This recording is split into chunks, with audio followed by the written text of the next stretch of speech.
all the signs are there that we are about to make the same mistake with the airport project.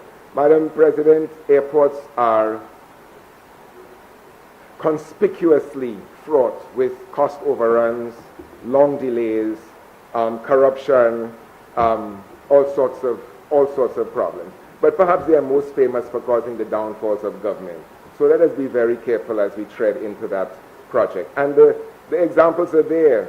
The leaching is legendary. Barbados, Antigua, Jamaica, Trinidad, Barbados, they've all had major political stress over new airports. So my suggestion is to tread very, very carefully and let us make sure we know what we are doing.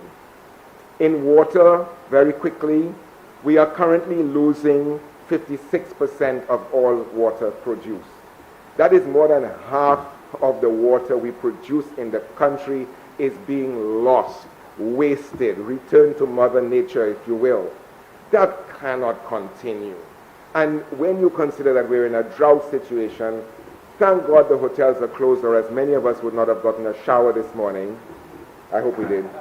But fixing that, Madam President, would be labor intensive. A lot of it would take place in non-urban communities. It would generate employment. It would get people on the ground. And I would like to suggest that we address this problem even as we are contemplating major expenditure on Roseau Dam. Even if we fill the reservoir and we do not have a proper distribution system, we are wasting time and money. So let us sometimes forget the big, large, glorious projects which have how much potential for whatever. Let us think about the distribution system which has been deteriorating for a long time.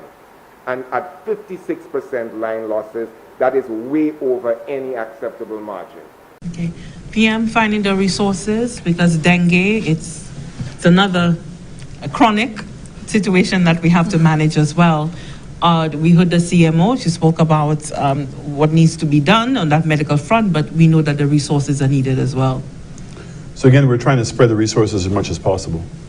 And I certainly would like to dismiss this idea that, oh, well, don't build a road or stop the airport or don't do this. These monies are completely unrelated. The monies that we are accessing to do roads or to do the airport are monies that we're borrowing in which there is a revenue stream dedicated to it. So again, the airport tax as well as the gas tax that we've been collecting have been going into a pot to be able to pay for those loans. So it's not to say I can just stop the road project and take the money from the road project and apply it to this other situation. When we're having to now find additional resources for the Ministry of Health, additional resources for my police officers, additional resources for the Ministry of Education, additional resources for community centers and the community, and also additional resources to help persons during this very difficult economic time.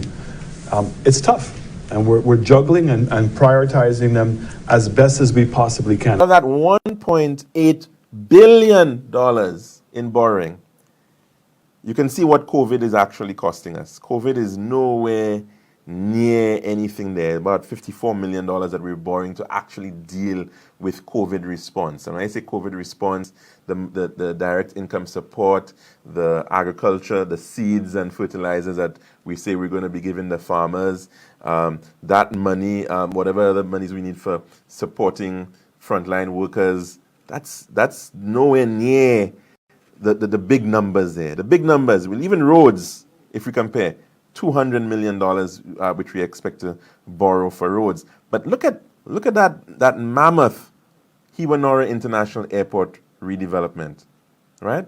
$600 million. That is why we have to call it an elephant in the room. And that throws off everything else.